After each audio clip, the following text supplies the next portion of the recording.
Welcome back to another episode of Vikings Happy Hour. This time, a special breaking news episode sponsored by Lake Monster Brewing and That's Badass What Art. Remember to go over to that'sbadasswhatart.com. Use promo code CT Pocket for 20% off any one item. And if you're here watching this right now, you might as well hit that like and subscribe button because we got you covered, not only tonight, but moving forward. But big news, guys. So much big news that the bottle of whiskey is coming out at 9 o'clock on a Tuesday night. The Vikings sign cornerback, agree to terms, I guess. Byron Murphy. Miles, I'm gonna let you go first. The man who's been asking about this signing, speaking it into existence since November.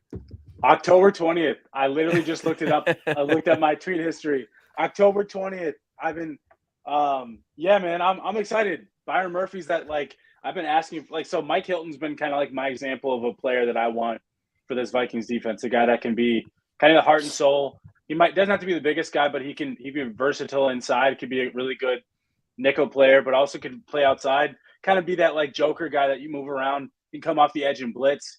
He's not afraid to mix it up in the run game. And that's what Byron Murphy is. I know he's had some injury issues and some things, and he's been inconsistent at times, but I think he's only 25. And so, like, what you're paying for is that ascension. You're like, this is the stuff that I wanted to see last year. Like, I know the Vikings, like, their process last year was a little bit different, but like, this is the type of process in free agency I've been wanting to see this team make for since, like, Rick Spielman was doing it with guys like Captain Munnerlin and Linval Joseph back in like 2014, 2015. So it's been a minute. Like, it's been a minute, but like these are the type of moves that, like, so when we talk about competitive rebuild, these are competitive rebuild moves. This isn't just about 2023. This is about the future. Marcus Davenport isn't just about 2023. I know it's a one-year deal, but like, these are moves that, like, can help you rebuild your roster and be long-term fixtures for your team. And so I'm just super excited about Byron Murphy. He's that type of player that I just think could be a leader in that room. Absolutely. And he give you that inside out versatility. So maybe in base packages, he's playing on the outside, and then maybe, you know, when you go nickel and dime, he slides in the inside, and you can kind of use him as a chess piece. So I'm really excited about this move. The deal is 2 years, $22 million for a guy who, again, we've preached this all week with all of the signings that have kind of happened, but he's young. He's a young defender where we need help. Ryan, what are your thoughts? Yeah, I mean, same as Miles. I know that Miles put me onto this idea back in October, and looking at his, you know, progression this year and how well he played, specifically getting actually away from the slot and playing a little bit more on the outside, his coverage skills got significantly better. It's just a little bit of an easier position to play, you know, knowing that you're going to be on one side. But run defender, like, he's a very, very good run defender. He graded out really high as a run defender from that cornerback position, which is another big thing when we're talking about the way this league's going and these receivers, you know, starting to block better and it being a kind of a requirement. He's able to kind of get around that and make plays. So I'm very happy about the move. Again, 25 years old. You know, you're getting this young talent as he's about to hit the prime of his career. And again, hopefully he plays really well, balls out this year, really takes ownership over this Stevie room that's very, very young. And then we can sign him to an extension next year for hopefully 2, 3, 4 more years. Miles, you just kind of look in disbelief right now. No, I'm just excited. I'm all over the place. My Twitter's blowing up, and so we kind of talked about this. So, like, you know, people can believe what they want to believe, but like, a few of us, you know, around here have a few connections to a few folks that know things, and I'm pretty, like, quiet about it, but like, I know a few folks who are in the know on some things, and so I kind of heard some rumblings earlier today that it was obviously not a for sure thing that Byron Murphy was going to come to Minnesota, but it was one of those things where I'd kind of heard, hey, the Vikings are making that push to get him, and so I started, you know, I just wanted to tweet it into existence, right? Just, you know, it's one of those things, like, out of the veteran free agent cornerbacks, he's the guy that I wanted the most. Not that I think even he's the best. I just think from a versatility standpoint, I was always like pounding the table for that, and so that was the big reason I wanted him. But yeah, so it's just really fun. It's exciting in Minnesota right now to see some of the moves. Obviously, the Kirk Cousins situation earlier today still has me scratching my head a little bit, just in the fact that like $28.5 million dead cap, like void next year, like whatever, like, but like it still helps you make moves like Byron Murphy, Marcus Davenport, Josh Oliver, and so I'm like the Vikings still aren't. I would assume they're not done. I would assume they need at least one more corner in free agency, and then probably another D lineman because they got their center. They're starting to round out the roster though, and so it's nice to fill see in the holes. Yeah, fill in the holes, and what we'll be able to do over the next week or two now is have a better idea of how the draft should go as well. And that, I mean, who knows? Well, and hopefully not though, right? Like hopefully this allows us to stay open to the idea of, hey, who's going to be the best player to allow us to continue to grow versus again 100%. prior to this move an hour ago, we're all locked in at cornerback in round 1, and now this opens things up a little bit. Again, we still need to bring in more talent. I found this interesting. There's a tweet from September 23rd of this last year from Scott Barrett. I don't really know who Scott Barrett is, but I just found this tweet that just popped up in one of our chats. Cooper Kupp has hit 90 receiving yards in 21 to 23 games. He fell under 65 yards in his 2 other games.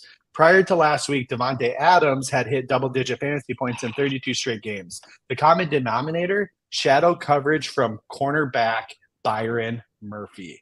So again, hey, I mean, those are 2 of the top guys in the league that he was shadow coverage, and he was able to kind of hold them into mitigated games. And you love to see somebody who's not afraid of the big stage, somebody who's not afraid of the big player opposite him. And he gets to train every week or every day with the best in the league in Justin Jefferson. So hopefully that'll sharpen his skills still too. For sure. Miles, one thing I wanted to ask you is, so we finally got your guy. You preached it, or you spoke it into existence. Might to buy that number 7 jersey. Shit. Oh man, let's do it. But my question for you is, what can fans expect from Byron Murphy? Obviously, we know he's physical. He's got some inside-outside versatility that is huge in a Brian Flores defense. But what can fans look to expect for him? Because sometimes I feel like with free agent moves, we expect these players to solve whatever issues there are. And I don't always know if that's the case. So I'm going to give you the floor here and tell the fans what we can expect with Byron Murphy. Well, he's not the biggest or the fastest guy. But you know who I just did a quick player profile, check I wanted to confirm. I knew he didn't run the fastest 40, mid 4.5s, but his player comp was Mike Hughes. That's probably why I like him so much. No, but I mean, again, he's not the biggest or the fastest, but he's just the type of guy that he gets in your face. He was the 33rd overall pick in 2019 NFL draft. So that's the first pick in the 2nd round by the Cardinals. So he had high draft pedigree. Again, he's still super young. I know the Cardinals, I'm really surprised the Cardinals would let him kind of walk at that number. That one kind of surprised me because that's not like he broke the bank. He kind of hit the same numbers as like what we saw Cameron Sutton and a few other guys, that $11 million per range. So this kind of reminds me of the Dalvin Tomlinson deal a couple years ago. I think it's like the exact numbers. It was like 2 years, 22, 21 million, whatever it was. But from like what to expect. Sorry, I keep but you're good. No, you're excited. No, I'm excited. No, what he is, he just is that hard-nosed guy that I can't talk about like who he is as a person, like from a leadership standpoint, but I know that Patrick Peterson's talked about him before. And he's talked about, being a young up and coming player, that he helped, groom a little bit when he was in Arizona. So I'm sure Byron Murphy picked Patrick Peterson's brain, maybe even hit him up to ask him, what Minnesota was like, as a mentor. And everything we know about Patrick Peterson, he loved his time in Minnesota. So that's kind of something maybe we hear more about that from Patrick Peterson on his podcast, whenever his next episode drops. But, I think you're going to get a guy that works hard, that's versatile, that isn't afraid to stick his nose in it. And I think he's aggressive, and that's what Brian Flores likes. He likes aggressive DBs, and that's what I'm excited to see. Yeah. Yeah. So one of the things too I wanted to kind of add to that is that, what I see happening right now in this free agency period is, and we've kind of discussed this before, we're getting younger, we're getting athletic. We're maybe not signing the top guys. I know a lot of people are like mad even earlier that we didn't trade our 5th round pick for Stephon Gilmore. That's not the goal right now. The goal is not to bring in every top end talent and bloat this roster right back up to where it has been over the last few years. The goal right now is to find young ascending talent that we can get in the beginning of their peak years, and we can ride them through their peak years. And hopefully we're going to build a team around that of these kind of second tier players that can help get us to that end goal. Right.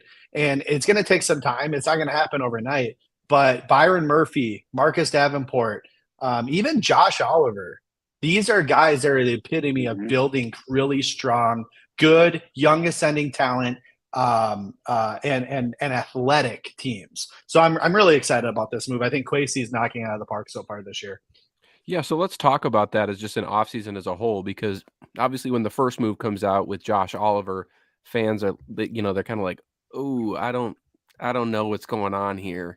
But then from that point forward, not only is he taking care of his own guys, right? Because he's had a year to evaluate the roster. He brought back, we had the special team stuff. We had Garrett Bradbury, but he's also going out and being aggressive.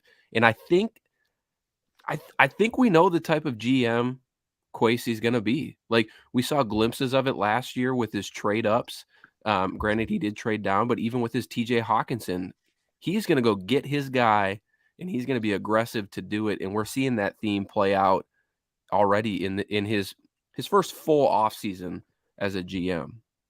And is that always going to be the right move, or like the A+ move, right? I mean, we see the benefit of the positive there with TJ Hawkinson.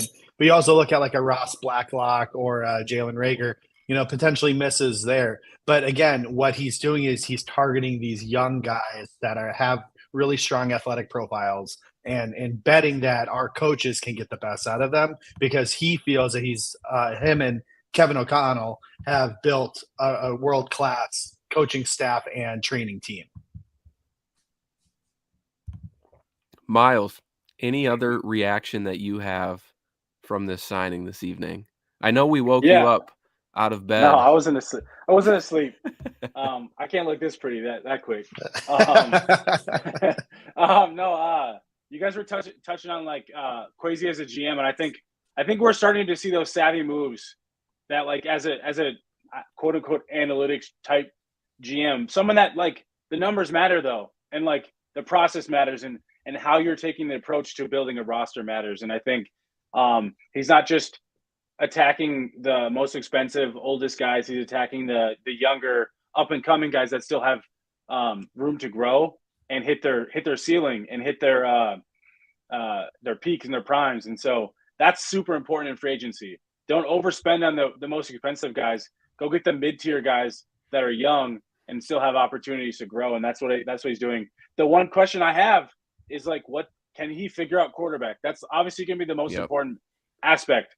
And I feel like the rest of the roster, I always handle it. I've, like, been so impressed. Quarterback in the Kirk Cousins situation, I know he's been handcuffed, but like that one, I'm still like how he's handling. But he's handling it well right now. Like, he didn't extend him. I know. I'm saying he's doing he's working with what he has, and he's working to the best of what he has. And so he's keeping the team competitive in 2023. Yeah. And while also keeping them flexible, and that's important. And that's the thing obviously we were all pounding the table for last year, but they won 13 games, so you can kind of forgive that situation. Now let's see, more moves are going to need to come from this, though, because if you're going to give Byron Murphy, I would assume that how they finagled the moves, it might be backloaded. So maybe it's like $6-7 million this year. Thanks.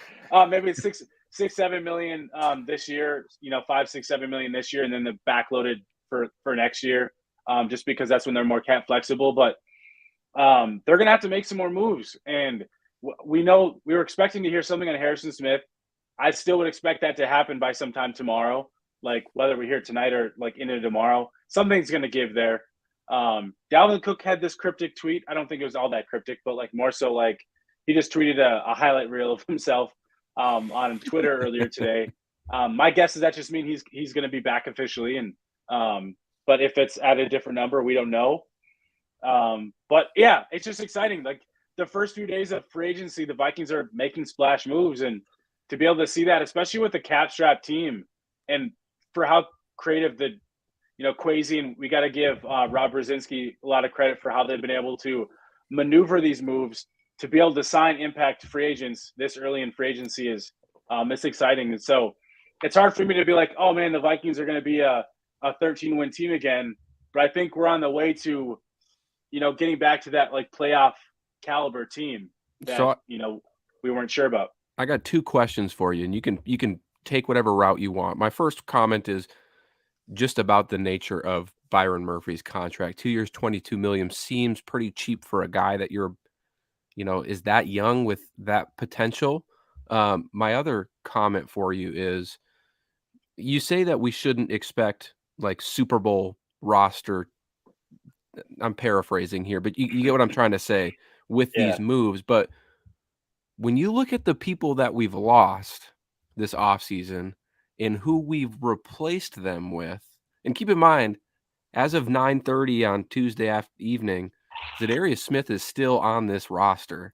I was thinking about that, yeah. And he's not gone by any means, and maybe that changes tomorrow. Everything's fluid. We know that. But you can't tell me that, like, we've gotten worse from that 13-4 team. No, I mean, I agree with you. I think, we lose Adam Thielen, we lose Eric Kendricks. Yes, I mean, we lose leadership in the locker room, but from a productivity perspective, I don't think we're losing a bunch from losing those guys. So obviously there's, there's some other things that are going to be at play that come out over the next couple of days. But overall, yeah, I mean, there's no reason to believe that this team shouldn't produce. I'm not going to sit here and say 13 wins because – again, how many of those were one score last second victories, right? I mean, eventually that's going to come back to the median there, but eventually, you're going to see that we're going to make that a very competitive team. We're going to push for that playoff, like Miles said. And if it's not a 13-win team, a 3 seed, it's 6 seed or 5th seed, and you can still do some damage in the playoffs. And hopefully, we're another year of experience in the playoffs, right? So hopefully we can kind of learn from our mistakes. Kevin O'Connell can, maybe call a little better of a game, whatever you want to say. Kirk Cousins doesn't check down. We're going to figure it out, right? So, yes. But we got to get there first, and there's a long journey ahead for us to be able to do so. But as you look at the rest of the NFC, obviously Lions have gotten much better, Bears have gotten better, but like from the top teams, the Eagles lost a lot of really strong defenders, and the Buccaneers lost Tom Brady. And so, there's definitely going to be an opportunity, but we're going to have to run through those Niners and Eagles, and I think that'll be pretty tough. They're well-built teams. So were you going to say something there, Miles? Well, I was just going to say, of course, no, I do not think this is a Super Bowl team, but at the same time, to your point, Matt, I think there are some areas where they've been able to improve, or at least find upside that there wasn't before. Like, as much as I loved Patrick Peterson, the upside was limited. And we obviously know that the defensive scheme in itself, we should see improvement just like organically from Flores, from Ed Donatel to Brian Flores, like just organically that they should just be better because they have a better defensive minded coach at D coordinator. But then you also add some of the young pieces. And I think Marcus Davenport, we'll see how they deploy him, right? Like to your point, if Zadarius Smith is here and it's Marcus Davenport and Harrison Phillips and Danielle Hunter, and they'll obviously still need to probably add one more defensive lineman to that mix, but that's a really good group. That right there. Kyrus Tonga, dude. Kyrus Tonga. Kyrus Tonga. Put respect on his name. You're scared to show me. I thought scared something the crap just out of me. No, I'm sorry. No, but he was good last year. So like that's a good rotational depth piece, right? And yes. He's cheap. But But then, so the cornerback and linebacker are still, to me, the biggest question marks. Only that we still don't, like Brian Asamoah flashed. We don't know exactly how he'll be as a starter, but I think he'll be good. I mean, I expect good things, but we can't expect him to go from third round pick to rotational piece as a rookie to like Pro Bowl level player. That doesn't mean he can't, but let's just temper expectations, right? Like I expect him to be significantly better, but he's going to be a full-time starter. So we don't know how he'll be as a full-time starter yet. You expect that to be good though, or at least, better. And then cornerback is still the biggest question mark. You bring in Byron Murphy, which is great, but he had to miss the last 5 games of the season with a back injury. Yeah. Obviously, I would assume he's good to go because he doesn't get a deal like this if he wasn't. But you got Andrew Booth and Caleb Evans, who both were injured with the concussions with Evans, and then Andrew Booth with the knee injury. So there's still question marks at cornerback, and that's the most important position on the defensive backfield right now. So I'm not trying to be negative. I'm more so just saying I'm cautiously optimistic about that group, but they're guys with upside and who have a lot to prove, and so that's where I'm excited. Let's go back to the contract here for a second. 2 years, $22 million. Seems, I mean, when we've seen corners like Cam Sutton, who we thought we might be in on, some other guys as well that names are escaping me at the moment, but we've seen guys go for a lot more than Byron Murphy. What do you think of the contract itself? Obviously, we don't have the details in the breakdown, but face value. And then should we be concerned? Like, why is it just 2 years, $22 million? I could jump real quick, Ryan. I think it's 2 years, $22 million because I think the market for cornerbacks at his range, and he's been inconsistent, and he's also had some injuries, especially this last year. So I think the market probably dictated, hey, nobody's going to give you that $14, $15, $60 million per year because of that. So you got to go back and like just reprove yourself and prove that you can be healthy and continue that trajectory. And so I don't think anybody's willing to bet on him at $16 million a year or whatever, that $14 million a year to be the true number one corner. But at the same time, him doing a 2-year deal is good because he still can hit the market at 27. He's 25 right now, so he can hit the market again at 27. That's in his prime.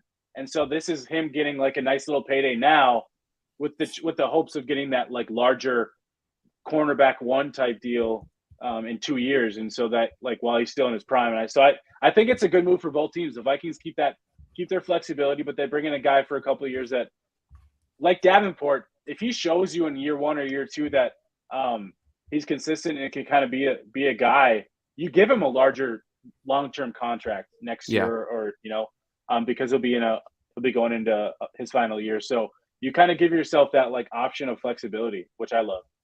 Ryan, you on the same page there with Miles in terms of that contract? Yep, 100%. And I just hope we're not done. I hope that we go grab another cornerback, whether we make another big splash at corner with, Sean Murphy Bunting or somebody like that. But otherwise, bringing in another guy. I know a lot of fans are looking for us to bring in Duke Shelley. We do need more depth. So whether that's another like veteran or we go into the well maybe a couple times during the draft or a mix of both. We do need more people. So go get Sean Murphy Bunting. Let's put that into the universe now too. Well, I do think. Go ahead. Maybe they need another like outside press corner too, right? Like maybe they need a guy with a little bit more size. I'm not saying Duke Shelley. Obviously, we know Duke Shelley's not big, but like maybe it's not Duke Shelley for some of those similar reasons. Like you don't want all your cornerback. I know Caleb Evans is a taller, but like Andrew Booth, that 5'11". Same with Byron Murphy. So maybe you want another guy that's a little bit bigger with like 6 foot, 6'1", if you can find him. I know Greedy Williams is one of those guys that could be that like long press corner. But again, money's obviously going to dictate there. But if they can find a way to get a Greedy Williams, like now we're cooking, right? But to your point, I still think they need to at least. I like Greedy. I like Greedy a lot. Yeah. I like him coming out too. So yeah. Well, and there's ties to JJ there, right? So like, but like they need at least one more vet corner, and then you look at the draft, like you said. So they need to add. They still have to add multiple corners. Yeah, for sure. So I guess here we are, day 2 into the legal tampering period. What's next? What do you guys want to see next for this Vikings? It could be roster moves internally when you talk about Harrison Smith, and we'll just leave it at Harrison Smith. Yeah. Or even free agent signings. Well, we need to get under the cap, and with this move, we'll definitely not be there because they're under the cap. They're under the cap. They wouldn't be making these moves if they weren't. Well, right, but like announcing it, right? Like we currently now, because we got 16 from Kirk, and then we haven't released Za'Darius yet. So I mean, yeah, we're definitely over the cap right now, at least on what we can see and what we know. So we got to get under there. So I'm interested to see how that's going to happen, whether it's an O'Neal restructure, Dalvin, Cook, trade or cut, or Harrison Smith restructure, cut, whatever. We got to get there first, right? So I want to see what happens with Harrison Smith. Honestly, I'm excited to kind of see that. But outside of that, I mean, just in terms of like next moves. Yeah, we need another D tackle. And when I mean D tackle, I'm talking 3-4 D end or a 4-3 like 3 tech. Somewhere in that realm, because we have Harrison Phillips, and that's it. I mean, I said put some respect in Kyrus Tonga's name, but we need somebody else that comes in here. Ross Blacklock, I know we restructured his deal. But he doesn't do a ton for me. James Lynch, again, doesn't really do a ton for me. I want to see us maybe look at bringing in somebody strong there who can, move the needle a bit. I think that's kind of our next move. And or, like I had mentioned, another cornerback. Miles, any particular? I feel like we should actually ask you specific names, Miles, because you seem to have this knack for, whether it's insider knowledge that you have there that you potentially – share, or just people you want on the team. But who are you eyeing up here in these next few days or weeks? I've been kind of pounding the table. He's a restricted free agent, but I haven't heard anything about him being tendered. But Tennessee Titans nose tackle Tahir Tart, that dude is explosive, and he's the guy that can disrupt in the middle, not just against the run, but against the go get the quarterback like pass rusher. If they were to go, because I really think they need a space eater. If you can go get a space eater in the middle, I think Tart could do that. But then you could shift. Oh my God, how am I blanking on? We just talked about him. What's his name? Kyrus Tonga. No. Who's the current nose tackle? Harrison Phillips. Harrison Phillips, thank you. Shift Harrison Phillips over to D end, and they can kind of rotate in that way. Okay. I'd have no problem with that because Harrison Phillips, good against the run, so you can move him around. You can move these guys around. But what they just really don't have like a true interior space eater, a guy that can take up double teams, and do that like dirty work to help free up opportunities for other guys. Harrison Phillips is good. I like him. But he's not he's not that space eater guy. He's more of a run stuffer guy, good against the run, but he's not really a pass rusher. But he's also not really that much of a space eater. So he's kind of more of a tweener. And so I'd like to find just like a true space eater. Like even an Andrew Billings could be that kind of guy. You put in the middle, stop the run, that type of thing. Open things up for other guys. Those are a couple names I thought of.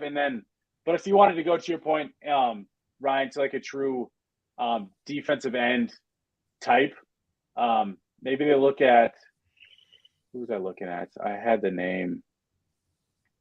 I know we both wanted Roy Robertson Harris last year. Yeah, oh my God, yeah. I did. Oh, dude, I liked him. I think they liked him too, from what I heard, but he got priced out.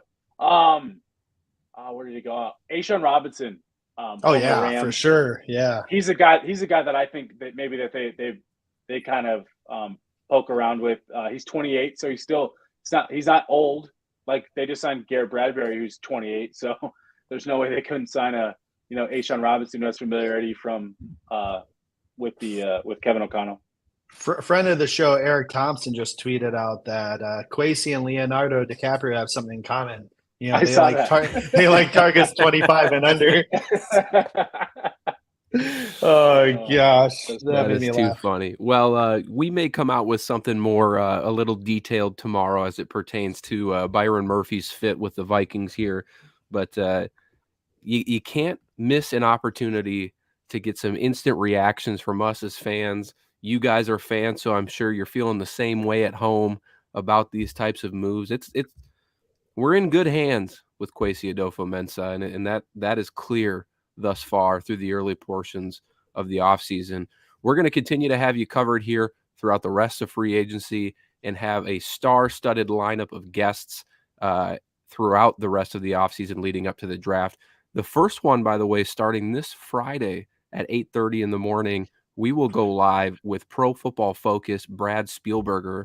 Spielberger, right? I didn't mess that up. And he's going to talk to us about the cap restructure that Kirk Cousins kind of went through today, break it down into simple terms for all of us to understand, because maybe with the exception of Miles, I don't know if Ryan and I could break down what that cap restructure looks like for Cousins. Well, we tried earlier and it was a little shaky. I did an awful job explaining it. It's really hard to explain. Like, I can understand it, but it's hard to explain. And that's why we get experts on this show to help us talk about it. So if you're here watching, appreciate all your comments in the chat. We loved it. Make sure you like and subscribe to the YouTube channel. We're going to continue to be back.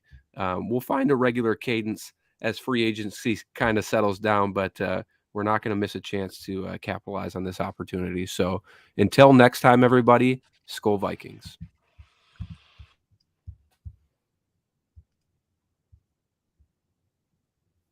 It probably helps if I click end broadcast, huh?